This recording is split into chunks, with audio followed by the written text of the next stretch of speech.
పుస్తకంలోకి పోయే ముందు, పుస్తక పరిచయం చేసే ముందు, చందమామ, జైలు ఈ రెండు అవినాభావ సంబంధం ఉన్న రెండు అంశాలు.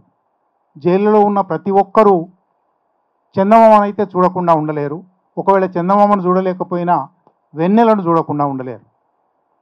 వెన్నెలను, చందమామను బందీ చేయడం ఎవరికీ సాధ్యం కాదు. అందువల్లనే జైళ్లలోకి వెళ్ళిన వాళ్ళందరూ, జైళ్లలోకి వెళ్ళిన తర్వాత కవులైన వాళ్ళు ఉన్నారు, కవులైనందువల్ల జైళ్లకు వెళ్ళిన వాళ్ళు ఉన్నారు. ఇద్దరూ కూడా జైళ్లలో చందమామ గురించి రాశారు. అటువంటి ఒక కవితతో ప్రారంభించి ఈ పుస్తక పరిచయం ప్రారంభిస్తాను. జైల్లో రాత్రి. నక్షత్రాలతో నిర్మించిన తిరుగుడు నిచ్చెన మెట్ల మీద నుంచి రాత్రి అంచెలు అంచెలుగా దిగి వస్తున్నది. నక్షత్రాలతో నిర్మించిన తిరుగుడు నిచ్చెన మెట్ల మీద నుంచి రాత్రి అంచెలు అంచెలుగా దిగి వస్తున్నది. ప్రేమమయ శబ్దాలు గుసగుసలాడుతున్నట్టు మెల్లగా మృదువుగా గాలి తెమ్మెర వీస్తున్నది. తల వంచుకొని నిలబడిన ప్రవాసులలాగా జైలు వాకిట్లో చెట్లు ఆకాశ వస్త్రం మీద అద్దకప్పనిలో మునిగి ఉన్నాయి. నక్షత్ర కాంతిని ధూళిలో మాయం చేస్తూ, నీలాకాశాన్ని తెలుపు రంగులో ఉతికి ఆరేస్తూ, ముళ్ళ కంచెల పైకప్పుల మీద అందమైన వెన్నెల వేళ్ళు మెరుస్తున్నాయి. వియోగ బాధ నా మనసును నింపుతున్నట్టుగా ఆకుపచ్చని మూలల్లో తారట్లాడుతున్న నీడలు. ఒకే ఒక్క ఆలోచన నా హృదయంలో సంచలిస్తున్నది. ఈ క్షణాలు ఎంత మధురమైనవి, ఈ క్షణాలు ఎంత మధురమైనవి. నియంతృత్వ విషాలు తయారు చేసేవాళ్ళు ఉండని, చెలరేగని, వాళ్లకు ఒక్క విజయము దక్కదు, ఇవాళైనా రేపైనా. నియంతృత్వ విషాలు తయారు చేసే వాళ్లకు ఒక్క విజయము దక్కదు, ఇవాళైనా రేపైనా. వాళ్ళు ప్రేమికులు కలుసుకునే గదుల్లో కొవ్వొత్తులు ఆర్పేయాలనుకుంటున్నారు. వాళ్ళంత శక్తిమంతులే అయితే చంద్రకాంతిని మలిపెయ్యమనండి. వాళ్ళంత శక్తిమంతులే అయితే చంద్రకాంతిని మలిపెయ్యమనండి. భారత ఉపఖండం గర్వించదగ్గ మహాకవి ఫైజ్ అహ్మద్ ఫైజ్ పాకిస్తాన్ జైల్లో రాసిన కవిత ఇది. పాకిస్తాన్ జైళ్ళైనా భారత జైలైనా ఏమీ తేడా లేదని మన జైల్లోని మరొక కవి, మనందరికీ తెలిసిన కవి, రాత్రి గాలి వీస్తూ ఉంటుంది. నా కవిమిత్రుడు చెప్పినట్టు జైలు గోడ ముళ్ళ తీగల్లో చంద్రుడు బందీ అవుతాడు. మేం పాడి మాట్లాడి విప్లవ స్వప్నాల్లో మునిగిపోతాం. వరవరరావు గారు 1974.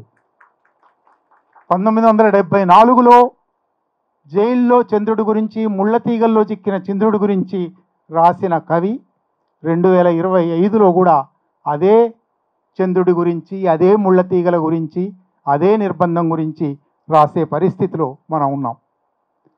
ఫైజ్, వరవరరావు మాత్రమే కాదు, ప్రపంచవ్యాప్తంగానే ఎందరో కవులు జైలు గురించి, చందమామ గురించి రాసి ఉన్నారు. అదే శీర్షికతో ఇప్పుడిక్కడ నతాషా నర్వాల్ మీ అందరికీ తెలుసు, జవహర్లాల్ నెహ్రూ యూనివర్సిటీ విశ్వవిద్యాలయ విద్యార్థి. అక్కడ 2021-22లో సిఏఏ ఆందోళనలో భాగంగా అరెస్టు చేసిన వందలాది మంది ఢిల్లీ యువతుల్లో ఆమె ఒకరు. ఆమె జైల్లో ఉండగానే ఆమె తండ్రి మరణించాడు. ఆమెకు బెయిల్ కూడా ఇవ్వలేదు, పెరోల్ కూడా ఇవ్వలేదు. నతాషా నర్వాల్ తాను జైల్లో కవిత్వం రాసింది. అంతకుముందు రాసిందో తెలియదు, జైల్లో కవిత్వం రాసింది. ఆ కవిత్వంలో ఒక వాక్యం, చందమామను ఎంతకాలం బందీ చేయగలరు. ఆ వాక్యం తీసుకుని పోలీస్ ప్రాజెక్ట్ అని న్యూయార్క్ నుంచి నడిచే ఒక డిజిటల్ మ్యాగజైన్ ఉన్నది. పోలీస్ కాదు, పోలీసులకు వ్యతిరేకమైన పోలీస్. ఈ పోలీస్ ప్రాజెక్ట్ అనే మీరు నెట్ మీద చూస్తే దొరుకుతుంది. వాళ్ళు ప్రపంచవ్యాప్తంగా రాజ్య బీభత్సానికి, రాజ్య హింసకు వ్యతిరేకంగా సృజనాత్మక శక్తిని ఎత్తిపడుతూ ఎన్నో రచనలు, ఇంటర్వ్యూలు, వీడియోలు చేసున్నారు. వాటన్నిటి ఆ ఫలితంగానే ఒక డిసెంటర్స్ మీద వాళ్ళు చేసిన ఒక వీడియో తర్వాత భీమా కోరేగాం ప్రాజెక్ట్ మీద కూడా చేయాలి అని భారతదేశానికి వచ్చారు. న్యూయార్క్ నుంచి నడిచే పత్రిక ఇది. సుచిత్ర విజయన్, ఫ్రాన్సెస్కా రెచియా అని ఇద్దరు అక్కడ ఆ పోలీస్ ప్రాజెక్టులో పనిచేస్తారు. వాళ్ళు భారతదేశానికి వచ్చిన తర్వాత చూస్తే ఒక్క భీమా కోరేగాం కాదు, కశ్మీర్ వేలాది మంది అట్లాగే ఉన్నారు, ఈశాన్య భారతం వేలాది మంది అట్లాగే ఉన్నారు, మధ్య భారతం వేలాది మంది ఆదివాసులు జైళ్లలో ఉన్నారు. వాళ్ళు వచ్చిన సమయానికి ఢిల్లీ కల్లోలాలు పేరిట ఢిల్లీలో వందలాది వేలాది ముస్లింలను అరెస్ట్ చేసి ఉన్నారు. అంటే దేశవ్యాప్తంగా అనేక నిర్బంధ పరిస్థితులు ఉన్నాయి. వీటినన్నిటినీ డాక్యుమెంట్ చేయాలి అని అనుకున్నారు.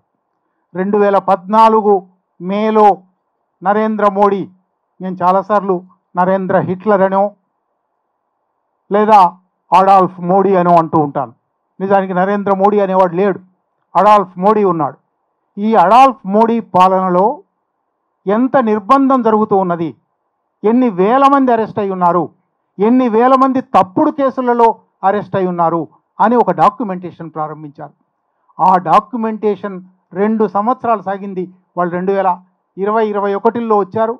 22 డిసెంబర్ దాకా, 2014 మే నుంచి 2022 డిసెంబర్ దాకా 7 సంవత్సరాలలో దేశంలో జరిగిన నిర్బంధకాండ, అందులో ప్రత్యేకించి రాజకీయ ఖైదీలు, ఈ రాజకీయ ఖైదీలు ఎందువల్ల అరెస్ట్ అయ్యారు, ఏ కేసులలో ఉన్నారు, వాళ్ళ కుటుంబాలు ఏ ఇబ్బందులు పడుతూ ఉన్నాయి, వాళ్ళు జైలుకు వెళ్ళినాక ఏ రచనలు చేశారు, ఇవి ప్రధానంగా వాళ్ళ డాక్యుమెంటేషన్లో భాగంగా తీసుకుని దాని ఆధారంగా ఈ పుస్తకం రాశారు.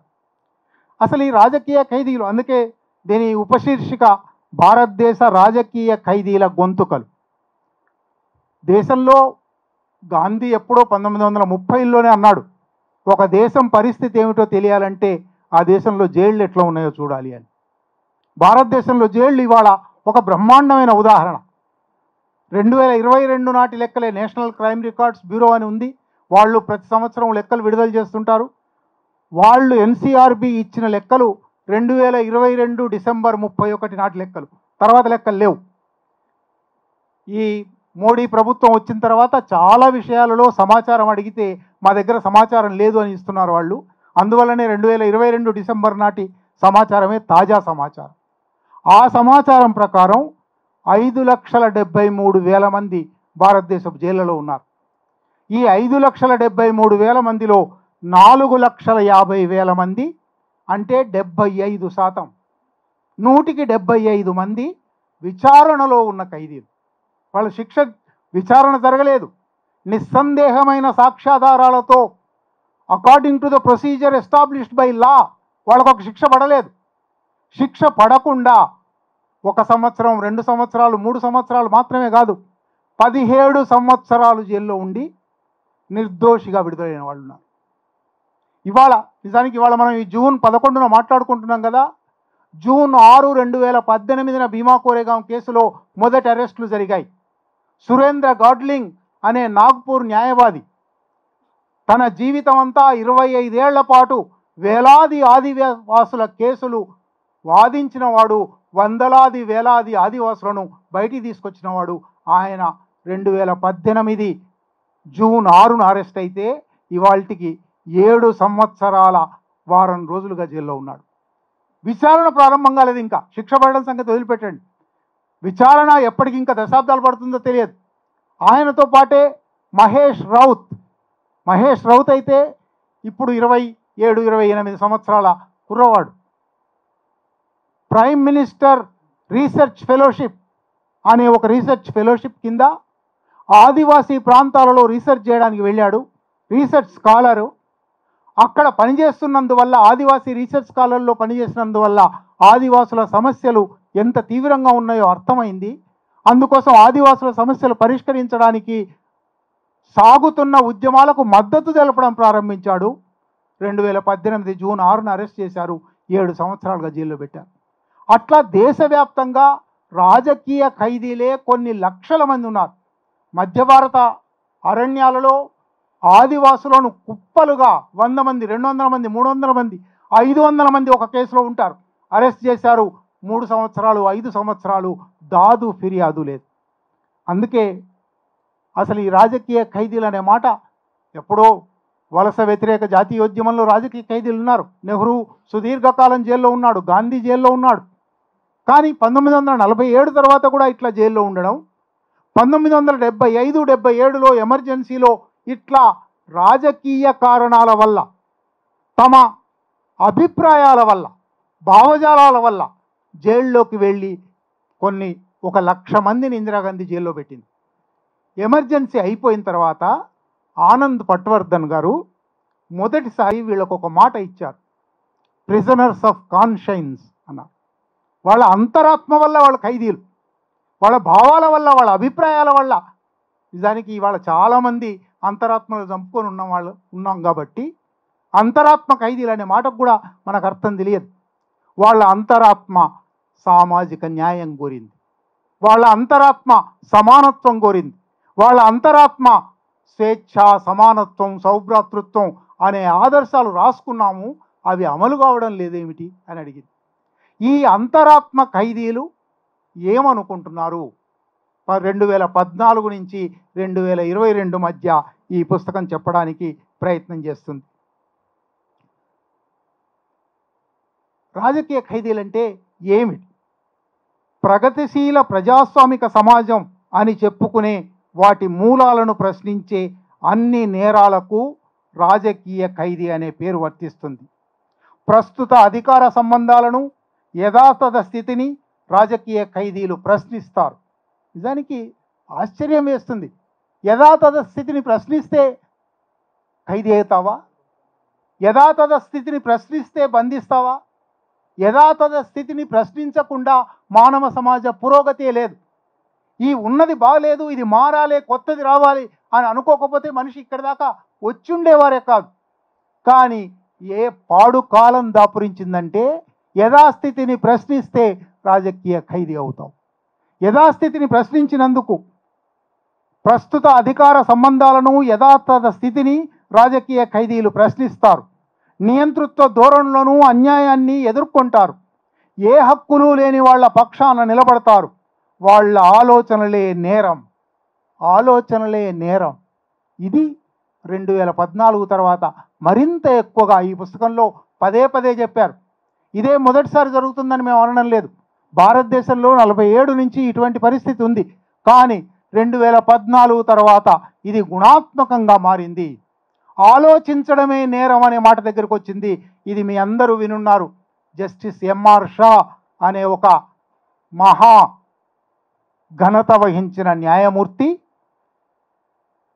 ప్రొఫెసర్ జిఎన్ సాయిబాబా మీద నిర్దోషిగా నాగ్పూర్ బెంచ్ కొట్టేసిన తర్వాత స్టే కోసం ప్రాసిక్యూషన్ సుప్రీంకోర్టుకు పోయినప్పుడు, సుప్రీంకోర్టులో అది తన ముందరికి వచ్చినప్పుడు, జస్టిస్ ఎంఆర్ షా ముందరికి వచ్చినప్పుడు న్యాయవాదులు ఆయన కేసు కొట్టేశారు, మీరు స్టే ఇవ్వకండి, కావాలంటే మళ్ళీ విచారించండి, పైగా ఆయన 90% వికలాంగుడు, వైద్యశాస్త్ర పరిభాషలో 90% వికలాంగుడు, కాబట్టి స్టే ఇవ్వకుండా విడుదల చేయండి అని అంటే జస్టిస్ ఎంఆర్ షా గారు ఆయన వికలాంగుడు కావచ్చు కానీ మెదడు ఉంది కదా, అది ప్రమాదకరం కదా అన్నారు.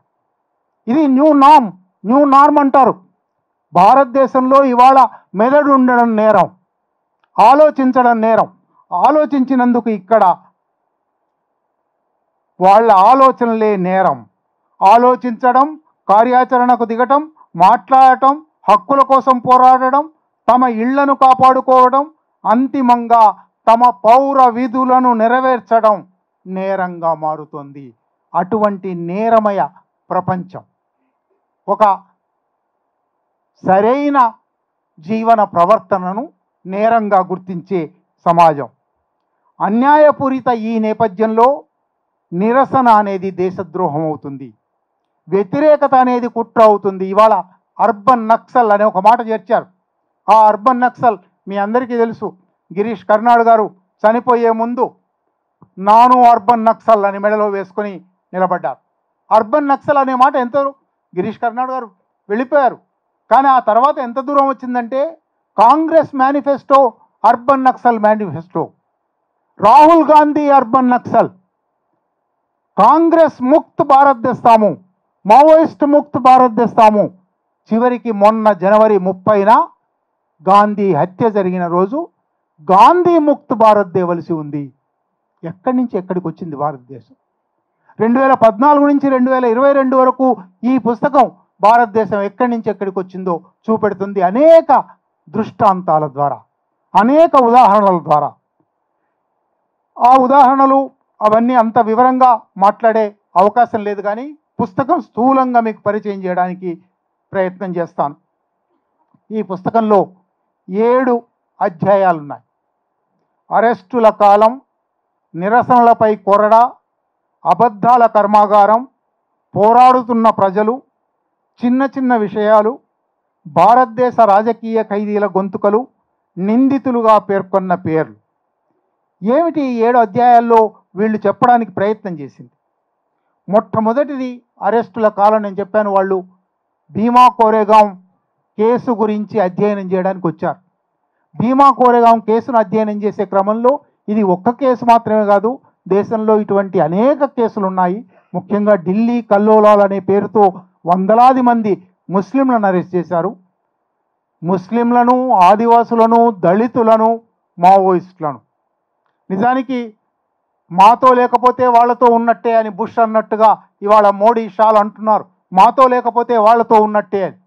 అంటే మాతో లేని వాళ్ళందరినీ అరెస్ట్ చేస్తాము, మాతో లేని వాళ్ళందరూ నేరస్తులే, మాతో లేని వాళ్ళందరూ దేశద్రోహులే. ఈ క్రమంలో అరెస్టుల కాలం వచ్చింది. 2014 నుంచి 2022 వరకు ఈ అరెస్టుల కాలంలో ఏమేమి అరెస్టులు జరిగాయి, ఎట్లా జరిగాయి, రాజ్యానికి సంబంధించిన అన్ని సంస్థలను ఎట్లా విధ్వంసం చేశారు, న్యాయ వ్యవస్థను ఎట్లా విధ్వంసం చేశారు, ఆ అరెస్టుల పర్వాన్ని మొదటి అధ్యాయం చాలా వివరంగా డేట్లతో సహా. ఎందుకంటే వాళ్ళు 2014 మే 9న సాయిబాబా ఇంటి మీద, ఇంకా అప్పటికి మోడీ అధికారంలోకి రాలేదు, మోడీ అధికారానికి రావడానికి ఇంకో 15 రోజుల సమయం ఉంది. అప్పుడే సాయిబాబా అరెస్ట్ జరిగింది, సాయిబాబా ఇంటి మీద దాడి జరిగింది. అప్పటి నుంచి ప్రారంభించి 2022 డిసెంబర్ దాకా ఈ మొదటి అధ్యాయం సాగుతుంది. రెండోది నిరసనలపై కొరడా అనే అధ్యాయం. ఈ నిరసనలపై కొరడా అనే అధ్యాయం ఎన్ని రకాల పోలీసు దౌర్జన్యాలు ఈ దేశంలో జరుగుతున్నాయి, సోదా పేరుతో, జప్తు పేరుతో, అరెస్ట్ పేరుతో, ఎలక్ట్రానిక్ డివైసెస్ను స్వాధీనం చేసుకునే పేరుతో ఇళ్ల మీద దాడులు ఎన్ని రకాలుగా జరుగుతున్నాయి.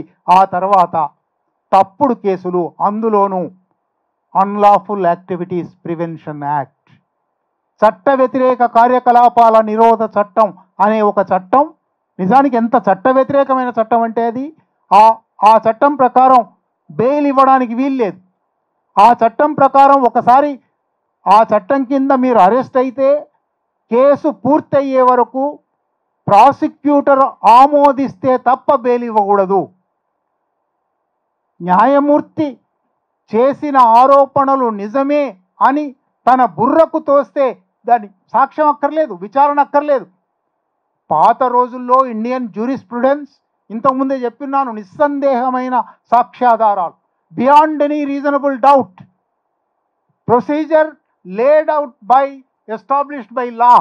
ఈ 2 కారణాలను తుంగలో దొక్కి ఇవేమీ అక్కర్లేదు, ప్రాసిక్యూషన్ అనుమతి, జడ్జి గారి మనసులో ఇవి నిజమే అనిపిస్తే బెయిల్ ఇవ్వనక్కర్లేదు. 17 సంవత్సరాలు, ఇంతకుముందు చెప్పాను, బొంబాయి రైట్స్ కేసులో, బొంబాయి బ్లాస్ట్ కేసులో అరెస్ట్ అయిన ఖాలిద్ 17 సంవత్సరాలు జైల్లో ఉన్న తర్వాత ఆ కేసును ఆయన నిర్దోషి, సాక్ష్యాధారాలు లేవు అని కొట్టేశారు. అంటే జీవితం అంతా ధ్వంసం అయిపోయింది, వ్యర్థమైపోయింది. మన కళ్ళ ముందర చూసాం, సాయిబాబా యూఏపీఏ కేసులో ఉన్నాడు, అందువల్లనే 10 సంవత్సరాల పాటు జైల్లో ఉన్నాడు. 10 సంవత్సరాలలో శరీరంలోని ప్రతి అంగము ధ్వంసం అయిపోయింది, శిథిలం అయిపోయింది. ఈ శిథిలమైపోయిన స్థితిలో కేసు కొట్టేసి ఆయన విడుదలయ్యి 6 నెలలు బయట ఉన్నాడు. 6 నెలల్లో 4 నెలలు చికిత్సకే సరిపోయింది. ఆ చికిత్సలో కూడా శిథిలమైపోయిన అవయవాలను తిరిగి పునరుద్ధరించడం సాధ్యం కాలేదు. ఆయన మరణించాడు. ఈ 2వ అధ్యాయం నిరసనలపై కొరడా అనేది మొత్తంగా ఇటువంటి రాజ్య బీభత్సం, రాజ్య హింస వ్యక్తుల మీద యుఏపిఏ అనే ఒక దుర్మార్గమైన చట్టం, డ్రెకోనియన్ లా అంటారు ఇంగ్లీష్లో. దుర్మార్గం అనేది కూడా చాలా చిన్న మాట. ఈ దుర్మార్గమైన చట్టం ఎన్ని వేల మందిని, మనం ఇంకా తెల్లబట్టల మధ్యతరగతి వ్యక్తీకరణ శక్తి ఉన్న వాళ్ళ గురించి మాత్రమే మాట్లాడుతున్నాం. ఛత్తీస్గఢ్లో, జార్ఖండ్లో, మహారాష్ట్రలో, తెలంగాణ, ఆంధ్రప్రదేశ్లో దండకారణ్యం విస్తరించిన 6-7 రాష్ట్రాలలో వేలాది మంది ఆదివాసులు ఇటువంటి కేసుల్లో ఉన్నారు. ఒకసారి అరెస్ట్ చేసిన తర్వాత వాళ్ళ ఊరికి వెళ్ళడానికి అవకాశం లేదు, వాళ్ళ బంధువులు వచ్చి వాళ్ళని కలవడానికి అవకాశం లేదు, వాళ్ళకు బెయిల్లు లేవు. అటువంటి దుర్మార్గమైన చిట్టానంతా ఈ 2వ అధ్యాయం నిరసనలపై కొరడా. ఇవి కొంత మాట్లాడుతుంటే ఇది ఏదో సాయుధ మావోయిస్టుల కథ అనిపిస్తుంది, లేదా సాయుధ కాశ్మీరీ మిలిటెంట్ల కథ అనిపిస్తుంది. ఎంత మాత్రము కాదు. నిరాయుధమైన ఆదివాసులు నిరాయుధంగా సిటిజన్షిప్ అమెండ్మెంట్ యాక్ట్ అనేది మా పౌరసత్వాన్ని ధ్వంసం చేస్తుంది, లేకుండా చేస్తుంది. ఇది రాకూడదు అని షహీన్ బాగ్ లాంటి చోట, దేశవ్యాప్తంగా అనేక చోట్ల నిరసన ప్రదర్శనలు, శాంతియుత గాంధేయ నిరసన ప్రదర్శనలు. నినాదాలు ఇవ్వడం కూడా లేదు, చేతిలో ఆయుధం పట్టుకోవడం లేదు, కర్ర పట్టుకోవడం లేదు, ప్లకార్డులు కూడా లేవు. నిరసన శిబిరాల్లో కూర్చున్నారు. అటువంటి వాళ్ళని అరెస్ట్ చేశారు. ఇప్పటికీ షార్జిల్ ఇమామ్ ఇంకా జైల్లో ఉన్నాడు, ఉమర్ ఖలీద్ ఇంకా జైల్లో ఉన్నాడు. అటువంటి వాళ్ళు అనేక మంది ఇప్పటికీ జైల్లో ఉన్నారు. ఈ 2వ అధ్యాయం నిరసనలపై కొరడా. ఢిల్లీ రాయట్స్, 2020 రాయట్స్, భీమా కోరేగాం కేసు, అటువంటి కేసులన్నిట్లో నిరసనల మీద ఎట్లా కొరడా జడిపించారు చెప్తుంది. 3వది అబద్ధాల కర్మాగారం అని ఇంకొక అధ్యాయం. ఈ అబద్ధాల కర్మాగారం, అసలు భారతదేశంలో అబద్ధాలు ఎట్లా తయారవుతున్నాయి ఇవాళ చాలామందికి తెలుసు. వాట్సాప్ ఫ్యాక్టరీ అనే మాట మీరు వినున్నారు. వాట్సాప్ ఫ్యాక్టరీ అనే మాట రాకముందే దాదాపు 7-8 సంవత్సరాల కింద మోడీ అమిత్ షా అధికారంలోకి వచ్చిన కొత్తలో అజిత్ దోవల్ అని వీళ్ళిద్దరిని నడిపించే వ్యక్తి ఉన్నాడు. భారతదేశపు జాతీయ భద్రతా సలహాదారు అని ఆయన పేరు. ఆయన మన హైదరాబాద్లోని సర్దార్ వల్లభాయ్ పటేల్ పోలీస్ అకాడమీకి వచ్చి శిక్షణ పొందుతున్న ఐపీఎస్ ఆఫీసర్లకు ఉపన్యాసం ఇస్తూ, ఇప్పటికీ 3 రకాల యుద్ధాలు అయిపోయాయి. నేల మీద యుద్ధం, ఆకాశంలో యుద్ధం, జలాల్లో యుద్ధం అయిపోయాయి. ఆ యుద్ధాలు లేవు. 4వ తరహా యుద్ధం రాబోతున్నది. అది పౌర సమాజపు యుద్ధం. పౌర సమాజంలో ప్రతి మనిషి శత్రువే. ఈ శత్రువులను, బయటి శత్రువులను మనం గుర్తించాం ఇన్నాళ్ళు. బయటి శత్రువుల మీద త్రివిధ దళాలతో యుద్ధం చేశాం. ఇప్పుడు 4వ యుద్ధం రాబోతున్నది, దీనికి సిద్ధపడండి అని యువ ఐపీఎస్ అధికారులకు ఆదేశం ఇచ్చాడు. ఆ తర్వాత 7 ఏళ్లకి ఈ ఆదేశం ప్రకారమే దీన్ని ఒక మానసిక యుద్ధం అంటారు. ఈ ఆదేశం ప్రకారమే ఇవాళ దేశవ్యాప్తంగా అబద్ధాల కర్మాగారాలు తయారవుతున్నాయి. నేను తెలంగాణలో ఒక జిల్లా కేంద్రానికి పోయి ఏదో మీటింగ్లో మాట్లాడడానికి పోయాను. ఎదురుగా ఒక 4-5 అంతస్తుల బిల్డింగ్ ఉంది. జిల్లా కేంద్రం, అది చాలా చిన్న జిల్లా కేంద్రం. ఈ 4-5 అంతస్తుల బిల్డింగ్లో ఒక అంతస్తు మొత్తం ఎయిర్ కండిషనర్లు ఉన్నాయి. ఏమిటిది అని అడిగాను. భారతీయ జనతా పార్టీ జిల్లా కార్యాలయం అన్నారు. భారతీయ జనతా పార్టీ జిల్లా కార్యాలయానికి ఇన్ని ఏసీలు ఎందుకు? ఒక ఫ్లోర్ మొత్తం 30-40 ఏసీలు కనబడుతున్నాయి అంటే అక్కడ ఉద్యోగులు ఉంటారు. రోజు పొద్దున 10 to 5 వస్తారు. కంప్యూటర్ల మీద కూర్చొని అబద్ధాలు వండుతుంటారు. ఒక జిల్లా సంగతి చెప్తున్నాను నేను. ఇటువంటి అబద్ధాల కర్మాగారాలు దేశవ్యాప్తంగా 50,000 మందో 60,000 మందితో తయారవుతున్నాయి. కాదన్న వాణ్ణి ఎప్పుడో కాళోజీ అన్నాడు, ఏకీభవించనోడి పీక నొక్కు సిద్ధాంతం ఫాసిజం అని. నువ్వు నాతో ఏకీభవించవా? నువ్వు నా మాట అంగీకరించవా? నేనన్న మాటనే నువ్వు అనవా? నువ్వు తప్పకుండా నీ పీక నొక్కవలసిన వాడివి. పీక నొక్కడం అనేక మార్గాలు. చంపడం, గౌరీ లంకేష్ని చంపారు, దబోల్కర్ను చంపారు, కల్బుర్గిని చంపారు. చంపడం ఒక మార్గం.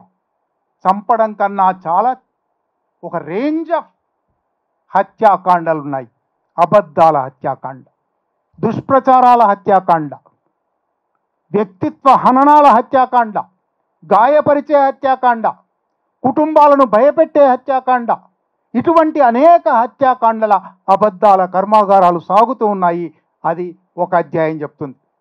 ఆ తర్వాత ఇంకొక అధ్యాయం పోరాడుతున్న ప్రజలు. చాలా ఆసక్తికరమైన పుస్తకం ఇది. వాళ్ళ స్ట్రక్చర్ కూడా చాలా బాగుంది.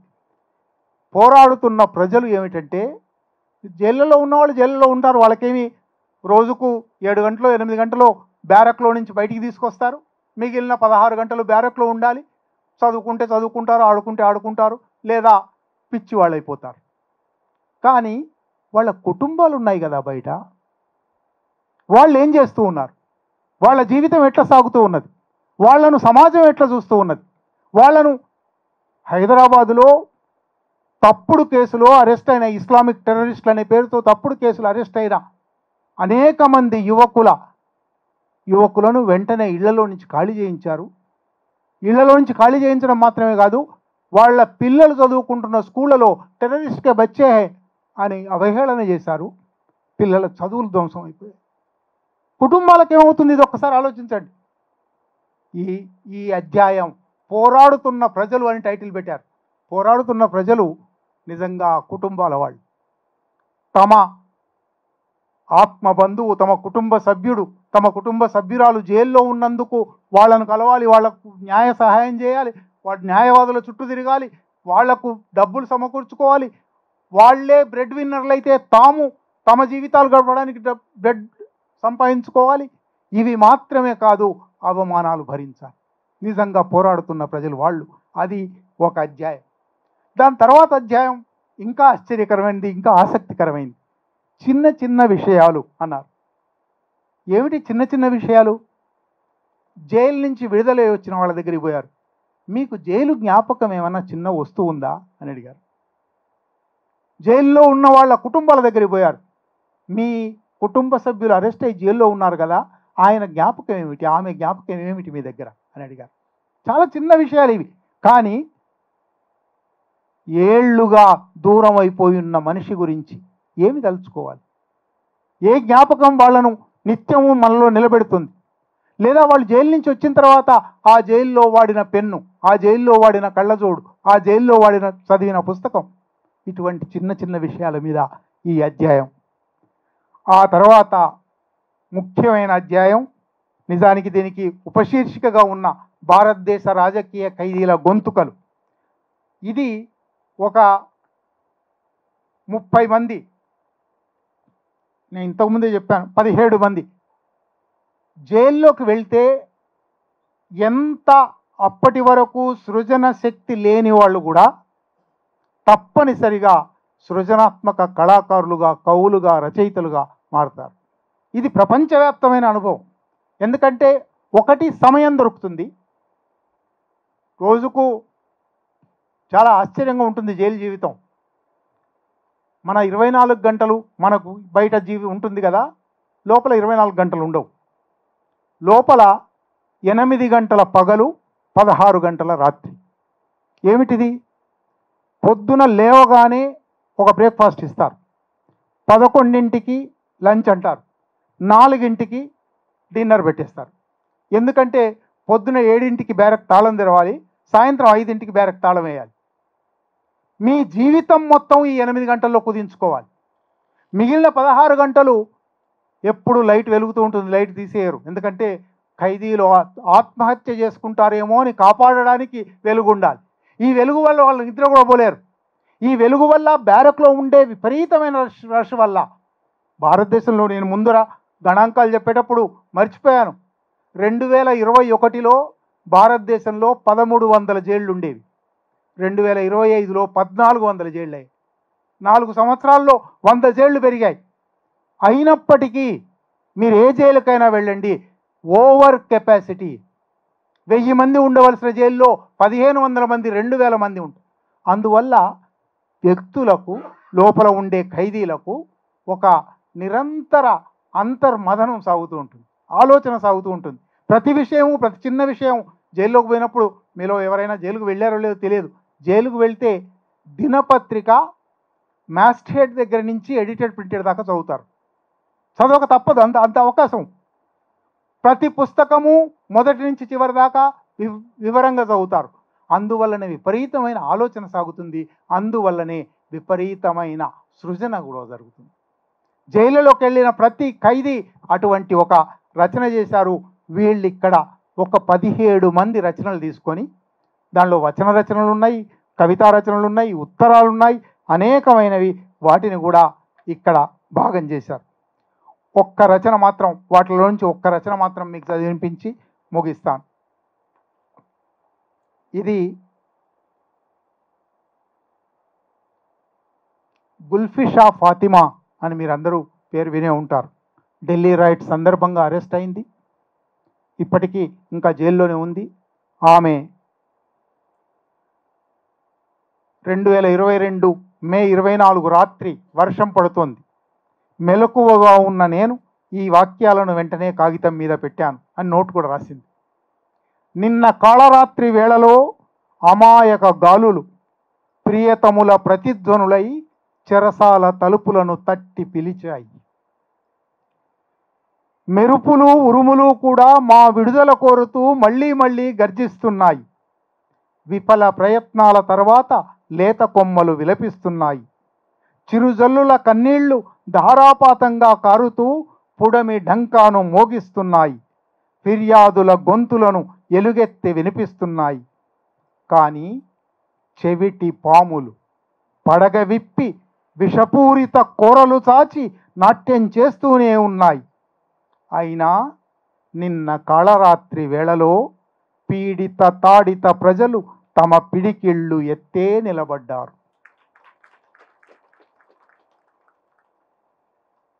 చివరిగా ఈ రాజకీయ ఖైదీల గొంతుకలు గడిచిపోయిన గొంతుకలు కావు.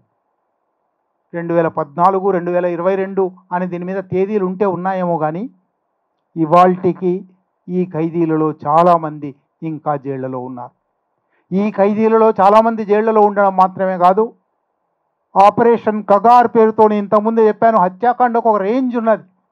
ఆపరేషన్ కగార్ పేరుతో 2014 జనవరి 1న ఒక 6 నెలల పసిపాపను చంపడంతో ప్రారంభమైన మారణకాండ ఇప్పటికీ 550 మందిని బలి తీసుకుంది.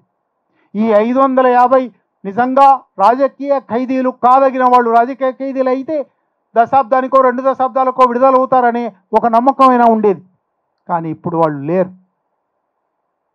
అందువల్ల ఈ రాజకీయ ఖైదీల గురించి ఆలోచించేటప్పుడు రాజకీయ ఖైదీలు కాకుండా ప్రపంచం నుంచి దూరం చేయబడిన వాళ్ళ గురించి కూడా ఆలోచించాలి. రాజకీయ ఖైదీల గురించి ఆలోచించాలి. రాజకీయ ఖైదీలు కాగలిగిన అవకాశాన్ని పోగొట్టుకున్న వాళ్ళ గురించి కూడా ఆలోచించాలి. చందమామను ఎంతకాలం బందీ చేయగలరు అనేది ఒక ఆలంకారికమైన మాట కాదు. చందమామ ఎప్పటికైనా 15 రోజులకు నిండుగా వస్తుంది, ఒక 15 రోజులు కనబడకుండా పోతుంది, ఒకరోజు అసలే కనబడకుండా పోతుంది. కానీ చందమామను బందీ చేయడం ప్రపంచంలోని నిరంకుశ నియంతృత్వ శక్తులకు ఇంతవరకు సాధ్యం కాలేదు. ఎందువలనంటే శ్రీశ్రీ ఎప్పుడో ఒకసారి అన్నాడు, ఆణవ శక్తి కన్నా మానవ శక్తి మిన్న. ఈ మానవ శక్తి మీద విశ్వాసం పెట్టుకుంటే, ప్రజల సృజనాత్మకత మీద, ప్రజల పోరాట దీక్ష మీద, పోరాట శక్తి మీద నమ్మకం పెట్టుకుంటే చందమామను ఎంతకాలం బందీ చేయగలరు, చందమామను ఎప్పటికీ బందీ చేయలేరు అని నినదిస్తాము. ఈ అవకాశం ఇచ్చిన మీ అందరికీ కృతజ్ఞత.